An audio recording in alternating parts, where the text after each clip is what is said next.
Hi, I'm Justin Janetzko. I'm a former educator and chaplain for the Seventh-day Adventist Church, and now mostly interested in aspects of humanism.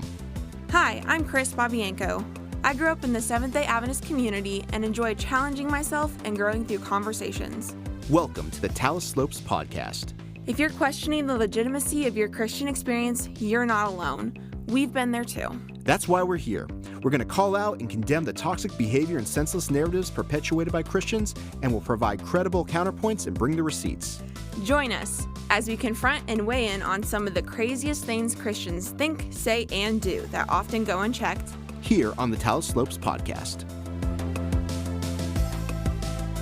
I don't really know how to open this because I've never done it, so we'll see. We're rolling. Oh, we're doing it now? Yep, so you just figure a way Okay. to get us in and we'll go from there.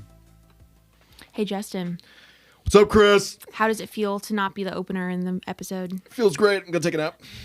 Rude, no. See you all in about half an hour. Okay, no, I actually want your input on this. Thank you. Oh, well, I'm happy to do that too. Oh, thank you. Yeah. Well, for this episode, we are addressing what was addressed in the past episode about Danny Shelton's video on can the church affirm the LGBTQ plus community? Spoiler alert, the answer is no. The answer is definitely no. This definitely spoke to my heart as someone who was in church for a long time, and I am a gay person, a gay non-binary person. So hold on a second. You actually have experience being Yeah, gay. go figure. Because I've watched this video, and it's done by 3 individuals who are, by their own admission, not gay. Very straight. But they sure do act like experts on the topic. Right. The amount of just like faux confidence that these people have speaking about something that they, again, by their own admission, could literally have no experience with. Yeah, that is one of the things that irks me the don't know most about about that. when this is talked about is half the time people who decide to go up and talk have absolutely no experience in the matter. It is choice comedy. If it wasn't so awful. Anyways, I'd laugh if I wasn't crying. Yeah, me too. there is a giant paragraph in about the middle of the video. It's about an hour long, right? And this paragraph comes in around about 38 minutes. It's very long, so I did go ahead They and... talked at least 38 minutes about something they have no experience with. Rich. Well, no, not even... I mean, true, but not even that. But this specific part where Danny Shelton is talking about why LGBTQ plus individuals would not want to go to church. It's specifically what I want to talk about here. Ooh, let me read you that part. Okay, let me think Bring about it, how to... Kris. Oh, gosh. Okay. So like I said, I did go ahead and condense the quote, but for reference, this quote starts at time reference minute 38, second 20, all the way to minute 42 and second 6. Duly noted. So please go ahead and check that out. Feel free to listen to the whole version. Link in show notes. Yes, link will be in show notes. But I'm going to go ahead and read the condensed version. I can't wait. Oof. Let's go. Well, speaking as Danny Shelton, As one does. Well, the fact is that we do want you, LGBTQ plus people, coming to church. Absolutely we do. I do believe homosexuals ought to be able to live the lifestyle they want to live. In other words, you don't live by my dictates and I don't live by yours. The problem is when they want to bring this lifestyle to the church and say it's okay. Can I teach your Sunday school class or your Sabbath school? You're going to say no. Why? No, this is wrong according to the Bible. This is unnatural. This should not happen, so we won't allow it. We want everyone coming to church. But as far as affirming that, we cannot affirm what God himself does not affirm. So, God himself does not affirm sin. We don't have the authority as a church to affirm what God himself does not affirm because God doesn't even forgive unconfessed, unrepented sins. So the fact that we are all sinners saved by grace. I was able to come back to the cross and resubmit and recommit my life to Jesus, and now I have peace that passeth all understanding. So our hopes and prayer here for this conversation is not to condemn anyone. I've been maybe more, Pastor Mark, concerned about people in the church who are affirming people living these lifestyles and affirming them rather than loving them enough to tell them the truth. And so that's all we really want to do. This has nothing to do with homophobic, nothing, anything like that. Kris, you know that meme of that guy that's like clenching everything in his body and those veins are popping out of his head? Yeah. That's how I felt when you were reading this, trying to keep myself from interjecting. Right. It kind of took everything in me to just keep going. Oh, there's so many things that are wrong with this statement, and I wish I could go into each and every one of them. But first of all, the very last line, this has nothing to do with homophobic. He means homophobia. But same. No, but okay, yeah. Sorry, that's so funny. I'm sorry. Anyways, the last line where he says, this has nothing to do with homophobic, meaning homophobia. How does this display that Danny Shelton is being homophobic? Justin, what do you think? Methinks he doesn't know what that word means. Right. It seems very much in this scenario, and I've seen this with a lot of churches in general and a lot of different Christian circles, but there seems to be this notion that homophobia is strictly being afraid of gay people. Yes. So I'm not afraid of gay people. I'm not afraid. I can't be homophobic. I had one come to my door the other day to deliver an Amazon package, and I was like, this is just fine. This is just fine. Out of curiosity, to see if there was any validity in thinking that homophobia strictly means fear of gay people, I went and looked it up in several well-known dictionaries, including Merriam-Webster, Cambridge Dictionary, That's a classic. and Britannica. All goats. And each one of them mentions that it has to do with treating someone badly, more or less, in those words. So it's very naive and ignorant to say that you can't be homophobic simply because you're not afraid of someone.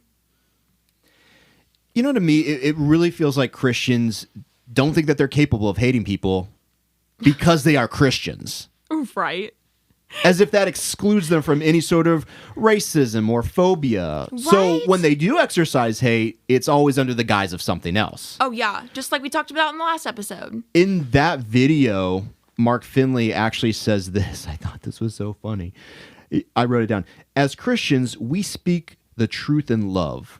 Hate, slander, condemnation is always wrong.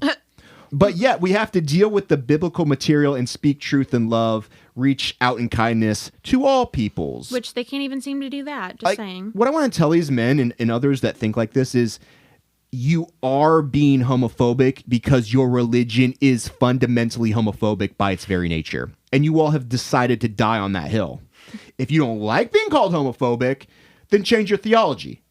It's as simple as that. Or just accept it and move on. But you cannot be homophobic in action and then complain when people call you homophobic. You've got to own that. But regardless, this statement has no logic. How can you tell people that you're going to want them to come spend time with you, but then say, oh, by the way, when you're with me, you can't be you at all. You have to be this other person that I invented for you. Work. It doesn't work. It won't work. No one I know would want to jump at that chance. Like, oh, I'm going to go be someone I don't like in front of someone else. That's so much fun. I feel like that's what church is anyways. Masquerade. Just saying. There's a Christian band called 1,000 Foot Crutch that had a song called Welcome to the Masquerade. Oh, I've heard that song. Welcome to the Masquerade. That's funny. I used to jam to that. Welcome to the Masquerade. You could be my new ringtone. Welcome to the Masquerade. Love that for you. Oh, yeah. Anyways. Ooh. Okay. Blah, blah, blah. Now I lost my place. Thanks, See, Justin. this is what happens when you get to lead and I'm not talking. I'm too distractible. Leave me alone. I will mess you up. Yeah, thanks a lot, Justin. Oh, goodness. You have to get on your head game when you... Yeah, I know. Apparently, you have to be for real. I absolutely despise, one of my pet peeves is that Christians are so afraid of being called homophobic, but are also the same people that are perfectly fine condemning people and being fine if they just, don't exist, die, cease to do whatever. But that doesn't bother them? If you're more worried about being called hateful than about taking the time and energy to learn and do better, you're in the wrong place. Mm-hmm. That's all I'm saying. Being condemned as a person kills people. Being called homophobic doesn't really do anything more than hurting people's feelings. Yeah, which, by the way, your feelings should be hurt. Yes. Pain is the way that your body is telling you, make an adjustment. Something's wrong. Mm-hmm. This is an alarm going off. I do hate that when they're like, no, you're being hateful because you called me a bigot. No. It's like, you're a bigot. And at least for me, I explore that a little bit. There have literally been situations where I tell people they're doing something wrong, and I know it's not just me. Mm-hmm. And that was designed to say, hey, I want to have a better relationship with you. So can we fix this? But no, as soon as you mention something wrong or bad that someone's doing, I can't do that. I'm a Christian. I love everyone. Yes. I love God. Yes, it is impossible for me as a Christian to have done anything wrong. Right. No. Regardless, all of that to say, why would someone who is part of the LGBTQ plus community not want to go to church? Because he can't understand it. It's a serious question that I guess is a serious question. It doesn't seem like a serious question, but he's posing it as a serious question. It's so wild to me that this is something that he's asking because I've heard so many people answer this question. Well, I've answered this question. I was going to say, Kris, you're gay. Yeah. Maybe you can shed some light on this from your own personal life and experience. I have too many examples to count, unfortunately, but I do have a few points that are very important across the board. Number 1, why would someone not want to go to church as a part of the LGBTQ plus community? The lack of love. This is kind of a wrap up from our last episode. Like we said, Christians seem to be confused on what love actually is. If the notion is you can come to church freely, then there shouldn't be conditions on it. But that's what there is. Seems reasonable. Right. It seems like it would be an easy concept, but it's not in reality. And it's... Come as you are, but don't is very confusing to most people. Yes, exactly. And that kind of dynamic makes it even harder for you to want to go to church. Why would you want to go somewhere where you don't know what the instructions are? That's just confusing. That's stressful. I don't want to deal with that. That's a good point. But even people who do tend to affirm LGBTQ plus of individuals and are still in the church community, it can be very easy for them to put love in a box and have gay individuals be treated almost like trophies. I know I've experienced this in ways, and I know it wasn't intentional, and I understand that, but it does happen. And when you're just a trophy for someone, when they know there's stuff going on, there's hate spreading, and there's people who wouldn't want you there, but people look at you and like, I'm so glad you're here. I appreciate the sentiment, but that doesn't do anything for me. Mm-hmm. That's not helpful. Just makes me feel like you're putting me on a pedestal and I have to act perfect. And the worst part of that is when that person or individuals are not actually going to bat for you. Exactly. It's almost just like this is a pat on the back to yourself. Be like, you know what? I am a good person. Yeah. Come here myself. It's really sad. Pat on the back. And the lack of times that... But I don't want to do anything about it. Right. People will go through with what they're saying and actually stand up for individuals who are being traumatized. Just frankly traumatized by the church and church members. It's just sad. Second, there's a lot of ignorance about the LGBTQIA plus community and frankly a lot of lack of intent to learn about the community. In this video alone, the way that instead of even addressing people as, words that would be understandable and used all the time, like gay or part of the LGBTQ plus community or anything like that, it's only homosexuals. And that carries a really heavy negative connotation, especially in religious communities. I find this is kind of a trend for conservatives, period, is that they ask a lot of questions that actually do have answers. And if you spend any sort of time or did any sort of due diligence, you could actually answer those questions. You won't have to ask them in front of the entire world on a YouTube channel. The internet's free. Or if you really don't want to spend time, then at least talk to people. Come on. Like, really. But even that takes time. Fair enough. And in fact, that's even more difficult. In a lot of ways. Yeah. But if you're really acting like you're going to love gay individuals, then where's that intentionality? Where's that effort? There was a part of the quote that we were talking about in this episode where Danny Shelton says, the problem comes when they want to bring this lifestyle into the church and say it's okay. Hold on a second. This irritates me so much when someone who is gay is loving somebody else, showing love that if it was to somebody of the opposite gender or sex, Christians would be like, good, love is good. Right, for real. But showing it to the same sex, they call it a lifestyle.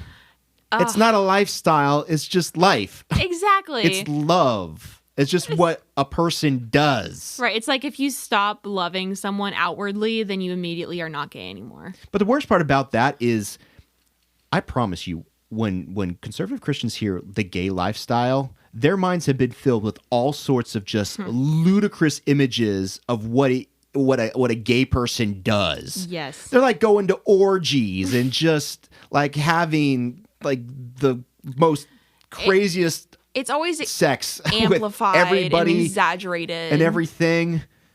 Yeah, that's the thing. Like it's like that's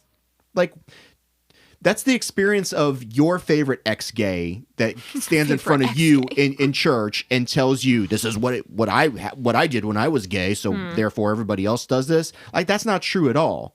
Right. Like humans are so varied. There's no way everyone would do it, at least, you know? There are, particularly in the Adventist church, there are a few of these quote unquote ex-gay people that have these ministries and they travel from church to church and they tell their very, elaborate stories about the things they used to do when they were gay. Oh, wow. What a bad time in their life. And as far as I can tell, I'm just like, that's just being like stupid and sexually promiscuous. Yeah. I don't care if you're gay, straight, whatever. You probably shouldn't be doing any of that stuff. It's probably not good for you. It's very true. Why is it that just because they were gay that we're going to be like, oh, well, that's extra bad? Or because it's an excuse to call it not part of themselves.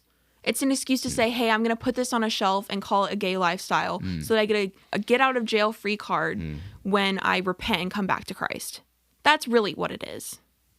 It just irritates me. Yeah. Chris, Same. is that your experience? Oh, yeah. Someone who's gay? No. Wait, back up. What are we talking about here? Are you just going to orgies and all sorts of crazy sexcapades? No.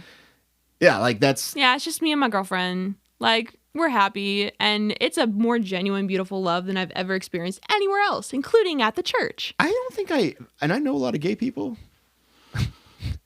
I have friends that are gay. Yeah, no, it's not even that. But like, no, I've talked with a lot of gay people. I don't think any of them have had that experience. No, not that I know of. That's anecdotal. And if they did, it doesn't matter. Like, the point is, why is it being exaggerated to the point where it seems like so scary? They just need something salacious because, when people hear that, they're like, oh, I knew I was right to not like the gays. I knew it. I knew it was true. I knew justified. They were bad. More pats on the backs. More pats on the backs. And a potluck Ooh, to tasty. follow. Anyways, I'm just going to start over on this quote. The problem comes when they want to bring this lifestyle into the church and say it's okay. Then the defenses go up and say, no, we can't have those. No different than if I said there's someone out there breaking any of the 10 commandments, bringing them into the church and saying, look, these really aren't sins. I was born with this propensity. As Mark said, I was born a liar. I was born, that's what people say. What do you call them now? The minor attracted people? They call them MAP. Well, I'm a minor attracted person. I was born that way. I can't help it. End quote. The one thing that really, every time I hear it, it just, my skin stands on edge. It just gets so angry. Does it crawl? No, that sounds like bugs. I don't like it. Yeah. Anyways, it makes me more angry than a lot of things. Is the fact that Danny Shelton is being more respectful to the language and terminology of pedophiles by using minor attracted people, MAP, than they are using the proper terminology for the LGBTQIA plus community. Yeah, that's true. You're going to say that you're going to use a preferred term for pedophiles who are still criminalized than someone who you're claiming to love. How does that make sense? Well, he also, and Christians in general, but he in this case also makes the case that the church could never affirm someone who's an alcoholic. They can't affirm a prostitute. You can't affirm thieves. And then he asks, I'm guessing sincerely, where do we draw the line? It's a slippery slope concept. Really? You can't figure out at all where you might draw the line? Yeah. You know, people are doing things that are like actual like choices and actions versus someone who's just, you know, existing. I mean, an alcoholic, that's an actual problem where somebody is being harmed. Right. Like actually harmed. That's a lot different than people that are in a loving relationship. You know, something that strikes me. Prostitution. Stealing from somebody. These are all things that are like actually detrimental. People are going to hurt. Yeah. Like, I'm convinced, and if I'm wrong, please tell me, but I'm convinced that being gay is the only thing that churches preach, that you have to reject something that will give you more love, more acceptance, more wholesome community without hurting other people than anything else. Every other like sin that is addressed has in some way hurt someone else, even if it's that person themselves. Which I guess someone could be like, they're hurting themselves by being gay. But they're not. But they're not. They're not, actually not. Like, yeah. again, if they were showing the exact same love to someone of a gender or sex that you approve of, you wouldn't bat an eye. Oh, yeah, they'd be all for it. It's just that illusion because you think that the Bible says something that, I mean, I think even on its face, it doesn't say. It really doesn't. Because all those texts that they use, if you look at them in the context, beyond anything else, they're all talking about, like, taking advantage of people, doing things that we both agree are wrong to do. Oh, 100%. That Danny Shelton here, I think, and again, I'm not sure if he's being honest or not or what's going on here, but like, come on, bro. Do you really think that when you steal from somebody else, that's the same as being gay? I can think of a few ways right off the top of my head where those two things are not at all the same. No. He also says, or I guess Mark Finley said it, and then Danny re-quoted it.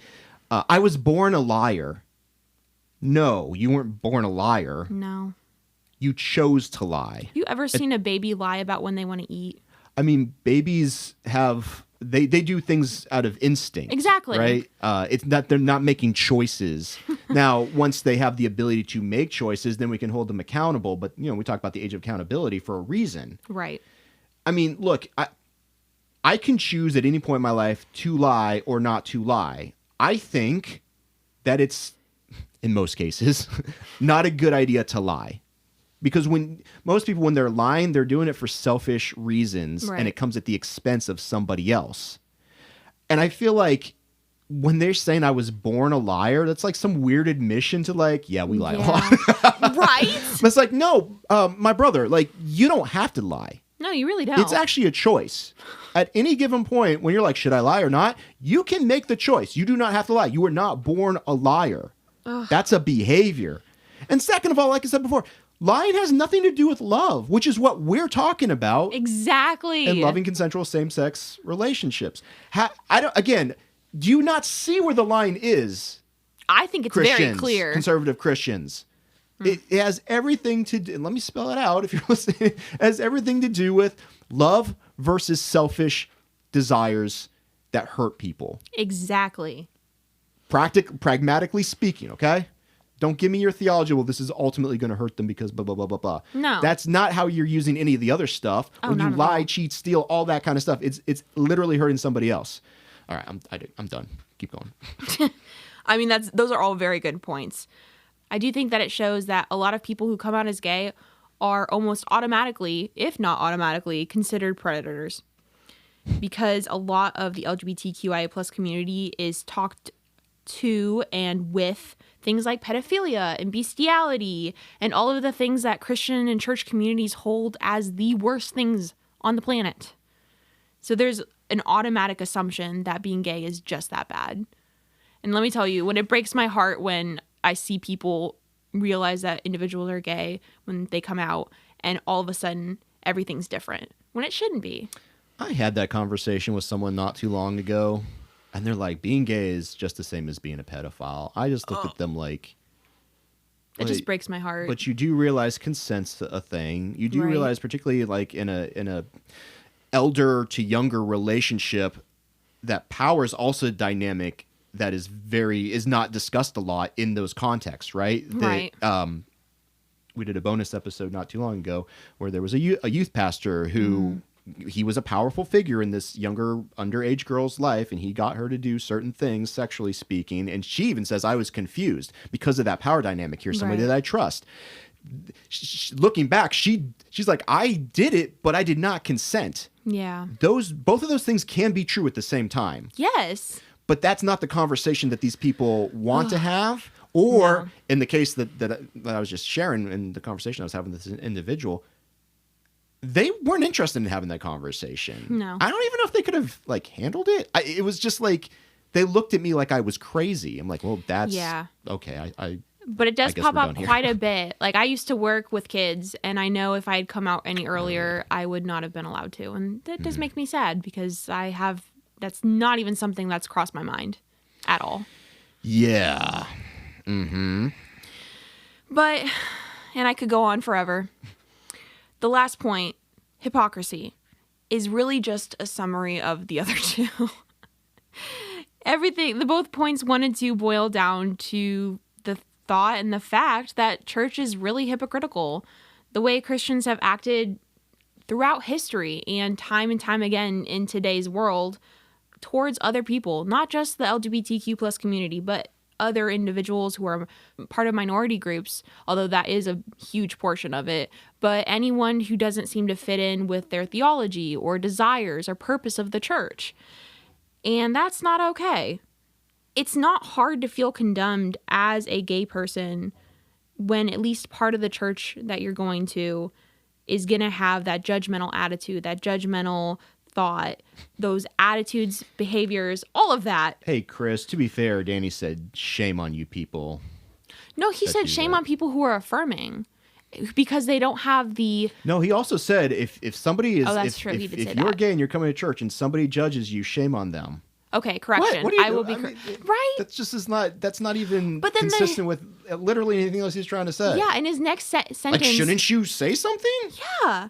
And his next sentence is like, you should be able to tell them the truth that their lifestyle will get them condemned. Like, but you have to do it in a kind way, as if there's a kind way of doing that. Right. Is there a kind way to tell people that they're not worthy of love and respect? I mean, they think there is, but you and I would disagree with that, right? Which is the situation that the church finds itself in over and over again, where they're like, well, we have to tell them the truth, but we also have to be loving, but we also have to tell them the truth, but we have to be loving when we do it. And it's just like they keep on going around in circles. I'm like, y'all aren't going to figure it out because it's impossible. It doesn't work. It practically doesn't work. So, pick a lane. Yeah. Basically.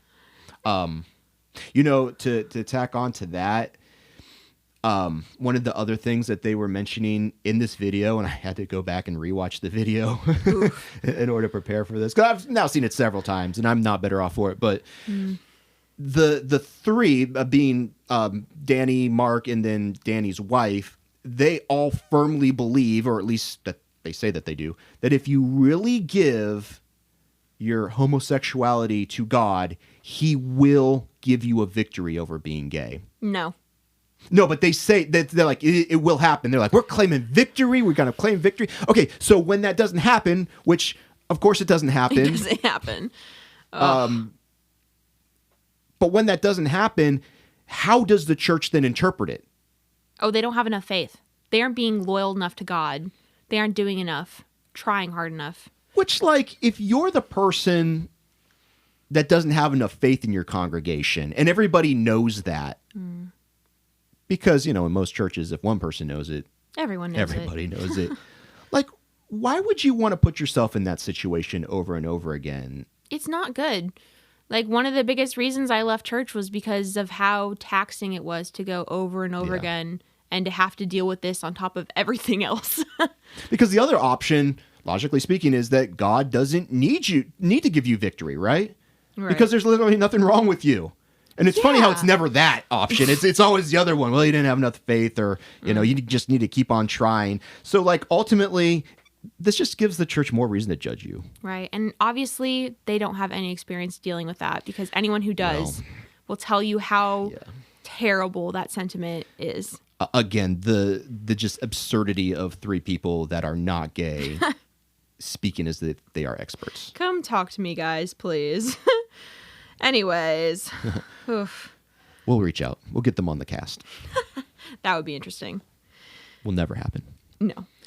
For any Christians or church members who are still very active and present in church, if nothing else, take this episode as a challenge of how you believe and conceptualize love.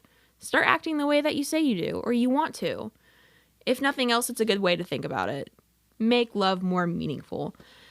For those who want to be better to those individuals who have trauma and are gay at church, take the time to talk to them. Educate yourself so you know what's going on, and listen. Don't make it about yourself.